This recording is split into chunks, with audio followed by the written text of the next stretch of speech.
컨텐츠, 3D 컨텐츠였다는 거죠. 디자인과 스토리가 되게 중요하다. 이 재미적 요소를 다루기 위해서는 디자인과 스토리가 참 중요하다는 거가 아주 여실히 보여준 거죠.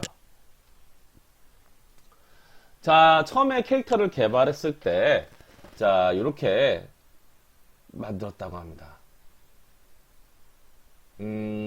어떻게 보면 기존에 했던 펭귄에서 많이 벗어나지 못했죠.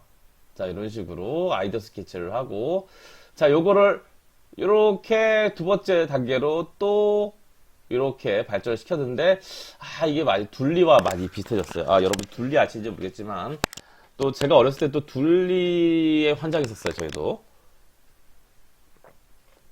자, 요거를 다시 더, 이게 본연에 어떻게 보면 동물에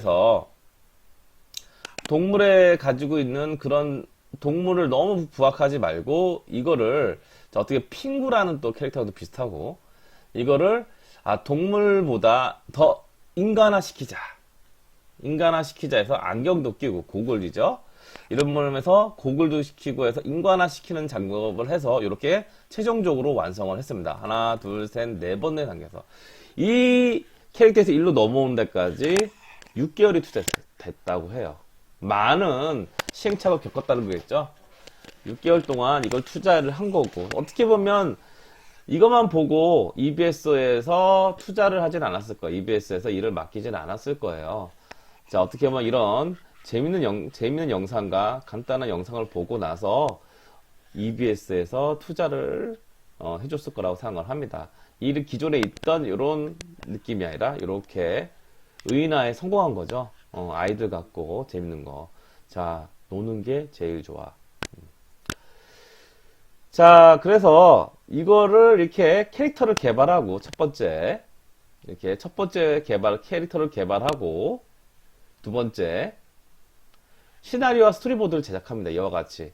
자, 이렇게 캐릭터를 만들었다 치면, 자, 이런 캐릭터를 가지고 바로 3D 작업을 들어가는 게 아니에요, 여러분들. 자, 왜냐면 3D 작업 자체가 이 당시 2000년 초반만 해도, 어떻게 보면 인력도 많이 필요했고요. 장비도 그렇게 뛰어나지 못했기 때문에, 바로 들어가는 건 좀 부담이 있었습니다. 그리고 인력도 그렇게, 어떻게 고급 능숙한, 그런 인력들이 좀 부족했기 때문에, 일단은, 그걸 하기 전에 이렇게 스토리보드를 이렇게 짜 놓습니다. 이렇게 스토리보드를 이렇게 하나, 둘, 셋, 넷. 그리고 이걸 가지고 또 더 구도까지 얘기해 줄 수 있게 스토리보드를 짜는 겁니다. 여러분들도 애니메이션 작업 들어갈 때는 이렇게 하실 거예요. 지금은 단지 이번 학기는 단순 모델링이나 매핑, 그 다음에 렌더링에 집중한다고 하면, 만약 이제 다음 학기 애니메이션 쪽으로 들어간다고 하면, 애니메이션이 스토리보드 쪽으로 들어갈 겁니다. 이 스토리를 만들고, 스토리를 만들고 나서 스토리마다 또 디자인 컨셉을 또 해줘야겠죠? 이런 식으로 디자인 스케치, 여러 가지, 여기에 들어가는 모습들을 이렇게 또 스케치하는 겁니다. 이거는 이제 뽀로로의 방이죠? 뽀로로의 방. 이렇게, 그 다음에 뽀로로 갖고 노는 여러 가지 소품들을 이렇게 디자인하는 거죠. 옷, 그 다음에 이렇게 아주 디테일한 부분까지 움직이는 걸 이렇게 스케치하는 겁니다. 자, 이거는 전반적으로 3D 애니메이션을 만들기 위해서 여러분들 3D 모델링하기서 프론트, 레프트 아니면 이렇게 퍼스펙티브 이런 거를 이렇게 만들어서 3D 모델링 하기 편할 수 있도록 할 수 있도록 이렇게 프론트와 레프트 사이드 그 다음 백까지도 이렇게 정보를 제공해 줄 수 있어야 돼요. 이거를 우리 디테일하게 아이디어 스케치를 한다면 그래서 이렇게 디자인 스케치를 하고 그리고 나서 이제 우리가 3D를 들어가도록 합니다. 3D 이렇게 해서 2D 스케치를 3D 구현하는 재질감을 입히는 과정을 합니다. 3D 모델링 앤 매핑. 자, 이거는 3D 모델링을 하는 거죠. 여러분들 나중에 배울 거예요. 모디파이를 통해서 일반 사각형이나 동그라미를 모디파이 해가지고 이런 식으로 점점 다듬어가는 과정입니다. 그래서 여러분들이 이렇게 만든 요거를 이렇게 2D로 만들어 장면을 이와 같이 3D로 입혀주는 거죠. 2D 스케치를 3D로 구현하고 재질감을 입히는 장을 3D 모델링 매핑이라고 하는 겁니다. 여기서 다섯 번째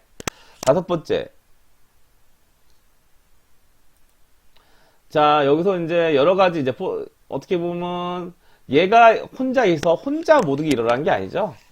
예, 주인공만 있는 것이 아니라 주인공뿐만 아니라 또 주인공과 같이 놀아줄 수 있는 주변 인물들이 필요하죠. 자, 성격도 부여해줘야 되는 거죠. 스토리텔링이라는 게 필요하다고 했죠. 스토리텔링. 자, 이 스토리를 꾸물어가는데 모두 착하고 모두 나빠. 그럴 수는 없겠죠. 항상 문제가 일어나고 그 문제를 해결하고 이런 식의 어떤 스토리가 있어야 되는 거죠. 어린이들이 재밌어 할 만한 스토리를 만들어가는 거죠. 자, 그 스토리를 만들어가는 주변 인물. 주인공은 뽀로로, 호기심 많은 꼬마 펭귄, 그리고 포비, 상냥한 낙천적인 성격의 꼬마 배꼽. 이렇게 스토리들이 나오는 겁니다. 이렇게 성격을 부여해주는 거죠. 이 성격에 따라서 또 이 캐릭터의 모양도 바뀌는 거죠. 색감도 바뀌고, 그 다음에 제스처도 바뀝니다. 행동, 가짐도 바뀐다는 거죠. 어떻게 보면 모양도 바뀌지만 또 움직이는 것도 틀려요. 자, 공부하기를 좋아하고, 그 다음에 섬세하고 여린 가짐은 또 살살살 움직이고, 목소리 톤이 어떻겠어요? 자, 얘 같은 경우에도, 자, 스토리에 목소리를 또 집어넣어줘야겠죠? 얘는, 뭐, 안녕, 뽀로로야, 난. 그랬지만, 포비 같은 경우 등치가 크죠? 목소리 어떻게 되겠어요? 안녕, 얘들아. 이렇게 되겠죠? 에디도 목소리 좀 날카롭게. 자, 루피는 어때요? 섬세하게 여린 마음을 가진 소녀니까, 안녕, 난 루피야. 뭐, 이런 식이 되겠죠? 그리고, 여러분들 크롱은 어떻겠어요? 말을 못하죠? 그냥 크렁크렁 되죠? 그래도 크렁이겠죠? 자, 그래도 크렁크렁 되고, 이런 식으로 해서 3D로 여러분들이 만들어준 거에다가 애니메이션을 통해서 얘 성격을 보여줬다고 하면, 이제 그 애니메이션을 통해서 얘 성격을 또 나타낼 수 있어야겠죠. 뭐, 덤벙대던가, 빨리 움직이던가, 아니면 천천히 움직이던가, 뭐 이런 부분은. 노인들은 천천히 움직이고, 그리고, 청년이나 아이들은 빨리 움직이고 이런 식으로 해서 성격을 입혀주는 거죠. 자, 그 다음에 이제 애니메이션 셋업이라는 걸 또 우리가 합니다. 그래서 몸을 움직일 수 있도록 몸 속에 뼈를 넣기도 하는 여러 가지 애니메이션 장치입니다. 자, 이렇게 뼈를 집어 넣는 거예요. 여러분들 이제 그 말을 하거나 이럴 때 그 입술에다가도 이렇게 입에다가 이렇게 뼈를 심어줍니다. 이렇게 움직일 수 있도록 이 부분이. 눈도 움직일 수 있도록, 그렇죠? 팔도 움직일 수 있도록 이렇게 뼈를 심어주는 거죠. 그죠? 이건 이제 3D 맥스에서 리깅이라고 하고요. 마야에서 리깅이라고 하는 리깅. 자, 이같이 이제 뼈를 심어주고, 그 다음에 애니메이션이 들어가는 거죠. 이 2000년대 초반 거라서 역시 모니터가. 그렇죠. 자, 이 애니메이션을 만들어주는데 이 사람이 저 애니메이터라고 하는데 이 애니메이터가 뭘 보고 있나요? 그쵸? 이 스토리보드를 보고 있죠. 이 스토리를 이해해야지만 빨리 움직일지, 천천히 움직일지, 아니면 말을 할지, 아니면 뛰어갈지, 아니면 뭐 어떤 행동을 할지를 알고 있겠죠. 그래서 그거를 스토리를 보고 만들어 가는 겁니다. 자, 그래서 이렇게 이런 식으로 그 속성을 또 높이 속성과 빠르기 속성 이런 것들을 정해줄 수 있습니다. 이걸 통해서. 자, 이런 식으로 또 그 다음에 라이트 앤 이펙트를 주는 겁니다. 라이트 앤 이펙트. 자, 어떻게 보면 자, 효과를 줘야겠죠? 빛을 줘야죠. 빛이 없다면 우리 눈에 아무것도 안 보입니다. 여러분들이 쓸 때면 그래도 보이는데 빛 안 줘도 자, 그냥 이렇다라는 걸 보여주기 위해서 가상으로 보여주는 거지 빛이 없으면 아무것도 안 보여요. 그래서 우리가 가상의 빛을 주는 것이고 그 다음에 거기다 여러 가지 효과 있죠. 눈이 오거나 비가 오거나 아니면 연기가 있거나 아니면 파도가 치거나 이런 효과를 주는 겁니다. 그리고 나서 최종적으로 렌더링을 겁니다. 렌더링을 걸고 그래서 거기다가 에디팅. 자, 여러분들 지금 이제 2학년 뭐 3학년 뭐 2학년 여러분들이 이제 그 전에 수업 중에 여러분 수업 들었을 때 여러분들이 이제 들었던 것 중에 그런 것이 있을 거예요. 프리미어 아니면 애프터 이펙트를 이용해서 여러분들이 에디팅을 해봤죠? 에디팅. 자, 자르고 붙이고 이런 작업을 했을 거예요. 자, 그래서 또 사운드 믹싱, 또 뭐 아까도 얘기했듯이 보이스를 집어넣거나 어떤 효과에 아니면 배경음악을 집어넣어 사운드 믹싱을 통해서 자, 이와 같이 이제 화면들이 나오는 거죠. 화면들이 나온 거죠. 자, 렌더링단 컷 이미지입니다. 렌더링한 이미지입니다. 자, 이렇게 이미지들이 모델링에 있고 주인공이 있고 주변 인물이 있고 그리고 배경이 있고 이렇게 배경이 있고 또 빛이 있고 하늘이 있고 이런 식으로 작업을 해주는 거죠.